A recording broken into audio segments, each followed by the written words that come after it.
کیا آپ نے کبھی سوچا ہے کہ ایلون مسک انسانوں کو مریخ پر کیوں لے جانا چاہتا ہے؟ کیا یہ صرف سائنس کا مشن ہے یا پھر زمین سے فرار ہونے کی یہ خوفناک کوشش؟ کیا واقعی مریخ پر زندگی ممکن ہے اور کیا وہاں پر قیامت نہیں آئے گی؟ آج کی ویڈیو میں ہم ایک ایسا راز آپ کے سامنے لائیں گے جسے قرآن نے 1400 سال پہلے بیان کر دیا تھا، لیکن ہم نے کبھی اس پر غور ہی نہیں کیا۔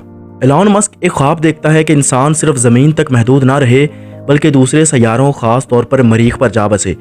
اس کے مطابق زمین ایک دن تباہ ہو سکتی ہے، چاہے وہ کسی ایٹمی جنگ سے ہو یا بلیک ہول یا کسی خلائی مخلوق کے حملے سے یا پھر قیامت سے۔ وہ کہتا ہے اگر زمین ختم ہونے والی ہے تو ہمیں مریخ پر نئی زندگی کی شروعات کرنی چاہیے۔ مگر سوال یہ ہے کہ قیامت صرف زمین تک محدود رہے گی؟ سائنس کہتی ہے کہ ہر چیز کا ایک اینٹی پارٹیکل ہوتا ہے۔ الیکٹران کا اینٹی پارٹیکل پوزیٹرون اور پروٹون کا اینٹی پروٹون، اور جب یہ دونوں آپس میں ٹکراتے ہیں تو ایک زبردست تباہی سے یہ ختم ہو جاتے ہیں اور دونوں کے جسموں سے انرجی بن جاتی ہے۔ اب سوچیں، کیا زمین کا بھی کوئی اینٹی پارٹیکل ہے؟ کوئی ایسا اینٹی وائرس جو ہم سے ٹکرا جائے اور ہم تباہ ہو جائیں؟ بہت سے سائنسدان کہتے ہیں کہ یونیورس کا انجام تو یقینی ہے، یعنی اس کا تباہ ہونا تو یقینی ہے، چاہے وہ بگ فریز ہو، بگ رپ ہو یا بگ کرنچ، یعنی آخرکار نہ زمین بچے گی، نہ مریخ اور نہ سورج، کچھ بھی نہیں۔ قرآن کی کئی صورتیں ہمیں واضح اشارہ دیتی ہیں، جیسا کہ جب سورج لپیٹ لیا جائے گا، جب آسمان پھٹ جائے گا، جب زمین اپنے بوجھ نکال دے گی اور انسان کہے گا یہ کیا ہو رہا ہے۔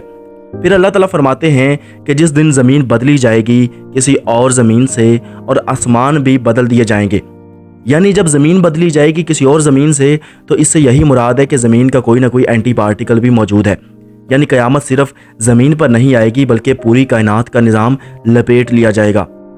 فرض کریں انسان مریخ پر پہنچ بھی گیا، وہاں شہر بھی بسا لیے، آکسیجن، پانی، خوراک بھی بنا لی، تو کیا وہ اللہ کے عذاب سے بچ جائے گا؟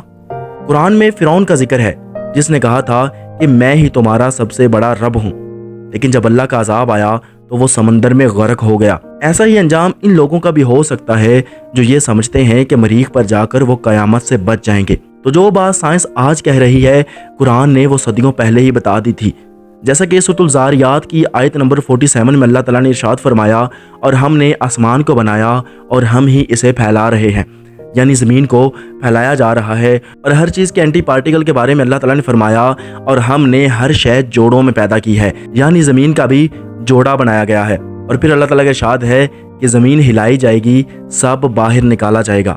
ناظرین، سورۃ الزلزال ایک مکمل سائنسی قیامت کا نقشہ ہے۔ تو سوال اب یہ ہے کہ ہم جا کہاں رہے ہیں؟ آج کا انسان قیامت کو ایک خرافات یعنی ایک مذاق سمجھتا ہے۔ وہ مریخ پر جا کر سوچتا ہے کہ اللہ کی گرفت سے بچ جائے گا، مگر قرآن واضح کہتا ہے کہ کہاں بھاگ رہے ہو؟ موت تمہیں آ پکڑے گی اگرچہ تم مضبوط قلعوں میں ہو۔ جس دن سورج بجھ جائے گا، ستارے ٹوٹ پڑیں گے، زمین لرزے گی، آسمان پھٹ جائے گا، پہاڑ روئی کی طرح اڑیں گے، تو مریخ بچے گا؟ نہ مشتری، نہ زحل، نہ بلیک ہول، سب فنا ہو جائے گا۔ نجات نہ اسپیس شپ میں ہے، نہ راکٹ میں، بلکہ صرف ایک جگہ، یعنی ایمان میں۔ ایلون مسک کہتا ہے کہ ہم مریخ پر نئی انسانیت کا آغاز کریں گے، لیکن قرآن کہتا ہے کہ جس نے ایک ذرہ برابر نیکی کی وہ بھی دیکھ لے گا، اور جس نے ذرہ برابر برائی کی وہ بھی دیکھ لے گا۔ ایلون مسک کی کوششیں اپنی جگہ، لیکن جب اللہ کا فیصلہ نازل ہوگا تو نہ راکٹ بچائیں گے، نہ مریخ، نہ انسان۔ نجات صرف اس کے پاس ہے جس نے رب کی مانی اور اس کے رسول کی اطاعت کی اور اس فانی دنیا کی حقیقت کو سمجھا۔